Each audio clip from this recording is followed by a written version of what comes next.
झारखंड में मौजूद जमशेदपुर के इस मॉडर्न शहर में एक 14 साल की नाबालिग लड़की ने बॉयफ्रेंड के साथ मिलकर अपने माँ बाप के साथ कुछ ऐसा कर डाला जिसकी कल्पना भी नहीं की जा सकती। आज की ये चौंका देने वाली सच्ची घटना पटना और जमशेदपुर नाम के शहर के इर्द गिर्द घूमती है। पटना में रहने वाले भूपेंद्र ने कभी सोचा भी नहीं होगा कि उसकी और उसकी पत्नी की मौत का कारण उनकी 14 साल की नाबालिग बेटी बनने वाली है।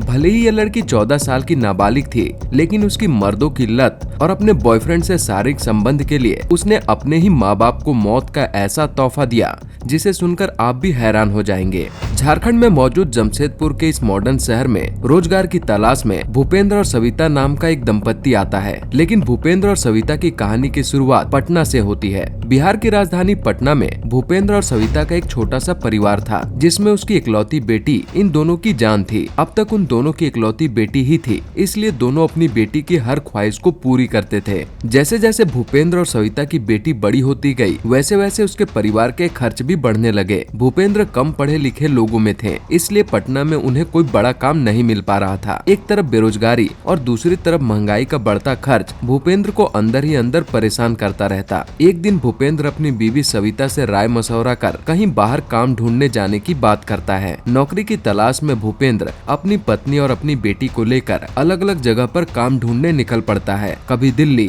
कभी मुंबई तो कभी गुजरात तक भटकने के बाद भूपेंद्र को ऐसा कोई काम नहीं मिला जिससे वो अपने परिवार को अच्छी सुविधा दे सके। कुछ सालों तक ऐसा ही चलता रहा और एक बार फिर भूपेंद्र वापस पटना लौट आता है। इसी दौरान उसे कहीं से पता चलता है कि झारखंड के जमशेदपुर में एक टेल्को नाम की कंपनी है, जहां उसे अच्छी सैलरी वाला जॉब मिल सकता है। ये बात सुनते ही भूपेंद्र अपनी बीवी और अपनी बेटी के साथ इस बार झारखंड के जमशेदपुर जाने की सोचता है। कुछ दिनों के बाद ट्रेन का टिकट बुक होता है और तीनों जमशेदपुर पहुंच जाते हैं। इस बार दोनों पति पत्नी की किस्मत अच्छी थी, इसलिए दोनों को नौकरी भी मिल गई। नौकरी मिलने के 2-3 दिन बाद ही भूपेंद्र और उसका परिवार टेल्को कंपनी से कुछ दूर पर रहने लगते हैं। दोनों ने अपने अपने सेविंग्स को बचाकर कुछ समय बाद ही उन्होंने खुद का घर ले लिया। सालों बाद अब भूपेंद्र के पास अपना परिवार और अपना घर था। वहीं दूसरी तरफ उसकी बेटी की उम्र 14-15 साल के करीब थी और इस समय वो बर्मा माइंस के बीपीएम हाई स्कूल में 9th क्लास में पढ़ाई कर रही थी। तारीख थी 7 अगस्त 2022। इस दिन भूपेंद्र अपनी पत्नी और अपनी बेटी के साथ रात का खाना साथ में खाते हैं और क्योंकि दोनों को सुबह अपने अपने ड्यूटी पर निकलना था, इसलिए दोनों निश्चित होकर सो जाते हैं। लेकिन 8 तारीख की सुबह भूपेंद्र के पड़ोसी कुछ अजीब महसूस करते हैं, क्योंकि हर दिन की तरह ना तो आज भूपेंद्र बाहर अखबार पढ़ रहा था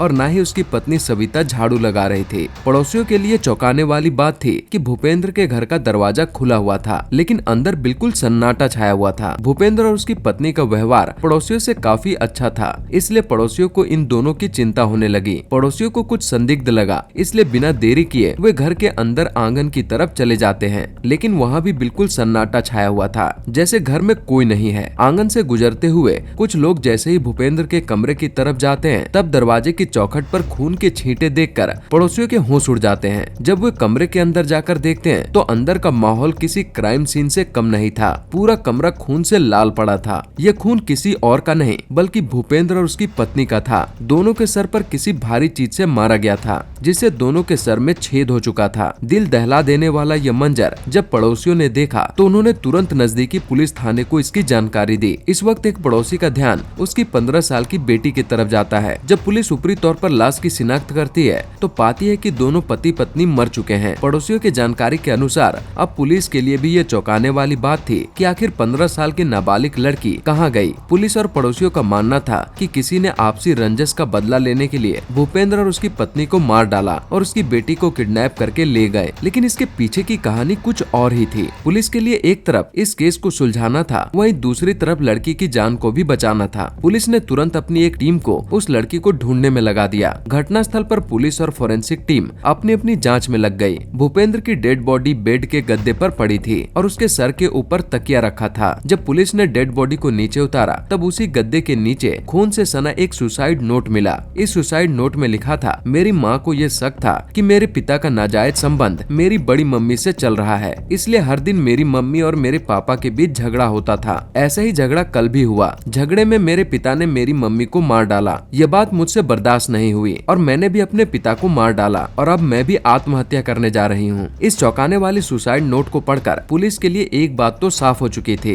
कि यह खत लिखने वाली लड़की भूपेंद्र की बेटी थी और वो किडनैप नहीं बल्कि अपनी मर्जी से घर छोड़कर गई है। लेकिन पुलिस को यह बात थोड़ी अटपटी सी लग रही थी, क्योंकि पड़ोसियों ने बताया कि दोनों पति पत्नी काफी खुश रहा करते थे। पड़ोसियों से भी दोनों के काफी अच्छे संबंध थे और हत्या वाले दिन भी उनके घर से लड़ाई झगड़ा और चिल्लाने की कोई आवाज नहीं आई थी। पड़ोसियों के इस बयान से इस बात पर मोहर लग चुकी थी कि दाल में कुछ काला है। लेकिन जब तक लड़की लापता थी तब तक किसी भी नतीजे तक पहुंचा नहीं जा सकता था। पति पत्नी की हत्या की खबर पटना में रहने वाले उनके परिवार को भी भेजी जाती है। हत्या की खबर सुनते ही पटना में रहने वाले भूपेंद्र के सभी रिश्तेदार जमशेदपुर आ पहुंचते हैं। भूपेंद्र के परिवार के लोगों ने बताया कि भूपेंद्र ट्रक पर लोडिंग और अनलोडिंग का काम किया करता था। उसका काम लाल बाबा गोदाम में चलता था। भूपेंद्र का एक भाई है जिसका नाम जितेंद्र है। पुलिस ने घटना का पूरा विवरण भूपेंद्र के परिवार वालों को बताया। साथ ही उन्होंने खून से सना वो सुसाइड नोट उनके परिवार वालों को दिखाया। ये सुसाइड नोट देखकर भूपेंद्र की एक बहन ने इसमें लिखे गए शब्दों को ध्यान से देखा और इस हत्याकांड में चौंका देने वाली कड़ी को जोड़ा।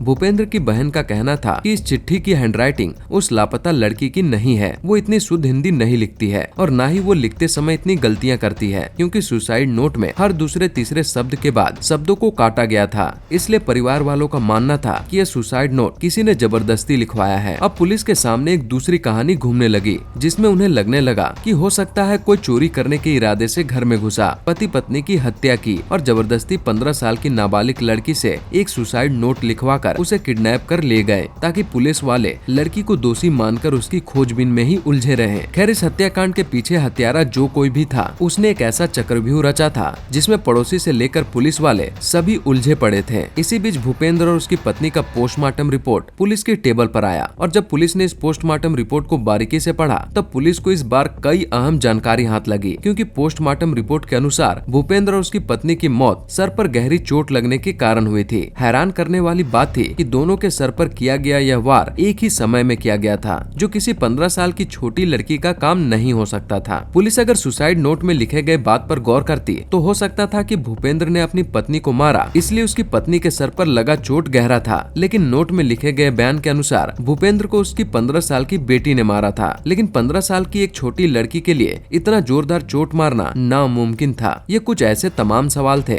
जो इस हत्या के पीछे की कुछ और ही कहानी बयां कर रहे थे, साथ ही साथ उस सुसाइड नोट को फेक प्रूव कर रहे थे। इसी बीच पुलिस कई दिनों तक अपनी छानबीन जारी रखी और उस लड़की की तलाश लगातार करती रही। पड़ोसियों से दोबारा पूछताछ करने और जगह जगह पर उस लड़की की छानबीन करने के बाद पुलिस को एक खबर मिली कि पास के बिरसा नगर इलाके में उसी की तरह दिखने वाली एक लड़की को लोकेट किया गया है। पुलिस की एक टीम तुरंत भागते भागते बिरसा नगर जा पहुंची और वहां से उस लड़की को गिरफ्तार कर लिया गया। लेकिन इस गिरफ्तारी में वो लड़की अकेली नहीं थी, बल्कि उसके साथ एक लड़का भी था। ये दोनों कई दिनों से यहाँ साथ रह रहे थे। पुलिस दोनों को गिरफ्तार करके पुलिस स्टेशन लाती है और यहाँ से जो कहानी निकलकर सामने आती है वो एक नाबालिग लड़की के चरित्र पर प्रश्न चिन्ह था। दरअसल पुलिस जिस लड़की को अब तक बेचारी, मासूम और नाबालिग समझ रही थी, वो इस हत्याकांड की सबसे मेन विलन थी। वो इस अपराध में अकेली नहीं बल्कि अपने एक बॉयफ्रेंड के साथ शामिल थी। इस पूछताछ में लड़की ने अपना नाम और इस हत्याकांड को अंजाम देने की पूरी कहानी पुलिस के सामने रखी। यह नाबालिग लड़की है, इसलिए इस वीडियो में हम इस नाबालिग लड़की का काल्पनिक नाम नेहा रखते हैं। नेहा ने जिस लड़के के साथ मिलकर अपने ही माँ बाप की हत्या की थी, उस लड़के का नाम सलील था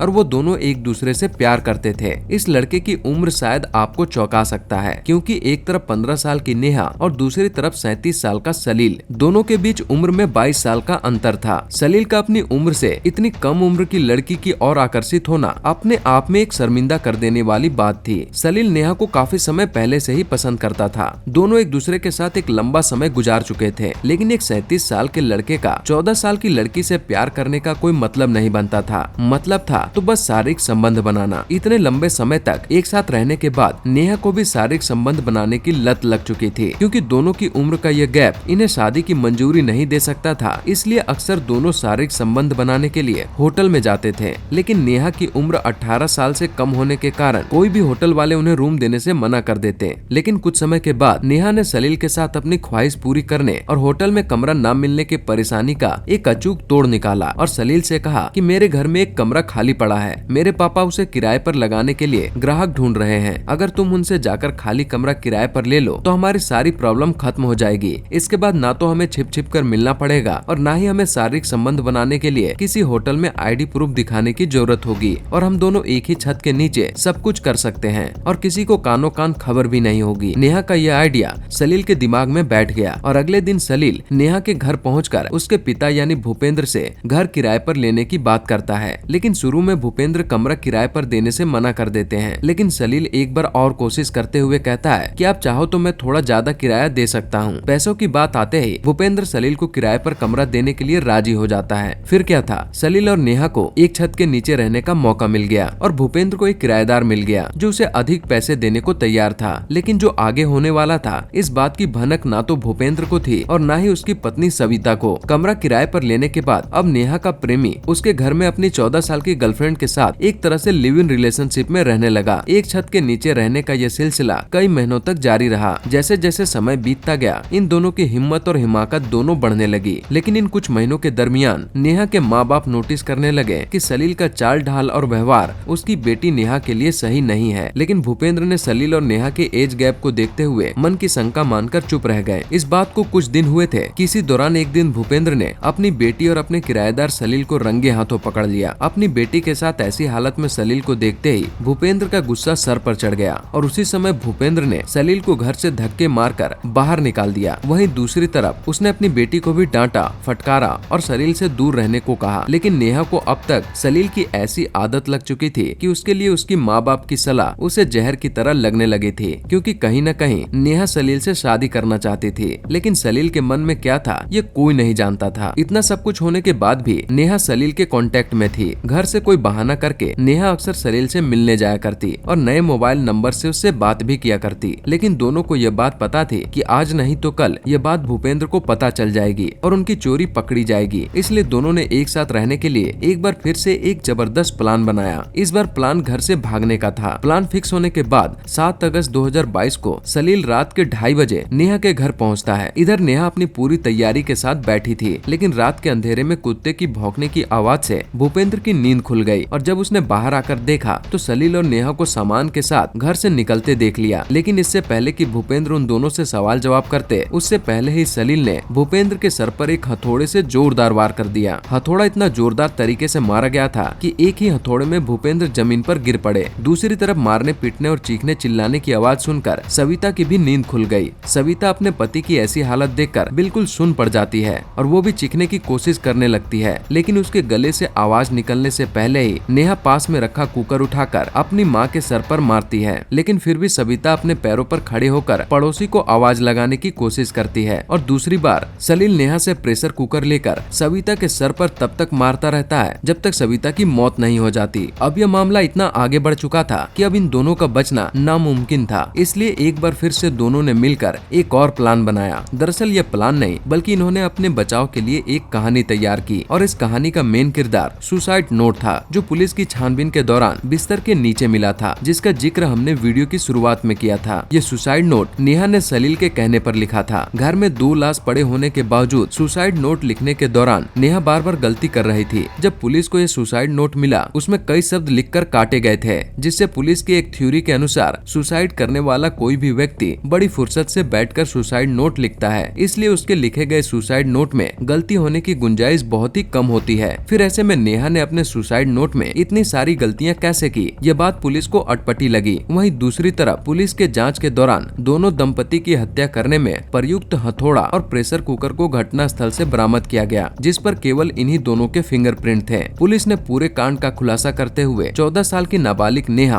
और उसके प्रेमी सलील को गिरफ्तार किया। पुलिस की कस्टडी के अंदर दोनों ने जो बयान दिया उसे सुनकर जितना हैरान पुलिस वाले थे उतना ही हैरान भूपेंद्र के परिवार और पड़ोस वाले भी थे। पूरी थ्योरी सामने निकल कर आने के बाद पुलिस ने इस मामले पर एक चार्जशीट फाइल की और दोनों को सुनवाई के लिए भेज दिया। इस सच्ची घटना में जो भी हुआ और जो भी चौंकाने वाले तथ्य सामने आए उसे देखकर इस बात पर यकीन कर पाना मुश्किल है कि एक 14 साल की लड़की एक 37 साल के लड़के से इतना प्यार कैसे कर सकती है कि वो अपने नाजायज संबंध के लिए अपने ही माँ बाप को मार डाले। ऐसे प्यार पर एक प्रश्न चिन्ह खड़ा होता है कि यह प्यार नहीं बल्कि सलील को शरीर की भूख थी और नेहा को मर्द की लत लग चुकी थी। इसलिए दोनों ने अपने अपने भूख को पूरा करने के लिए एक से बढ़कर एक प्लान बनाए और उस प्लान का शिकार भोले भाले माँ बाप को झेलना पड़ा। झारखंड के जमशेदपुर में घटी ये सच्ची घटना को अगर हम एक लाइन में सम अप करें तो कहना गलत नहीं होगा कि आज के सोशल मीडिया और मॉडर्न युग में कहां, किसका और कैसा संबंध निकल जाए और कौन किसके साथ कैसे रिश्ते में है ये कहा नहीं जा सकता। इस पर आपकी क्या राय है? अपनी प्रतिक्रिया हमें कमेंट बॉक्स में जरूर बताएं।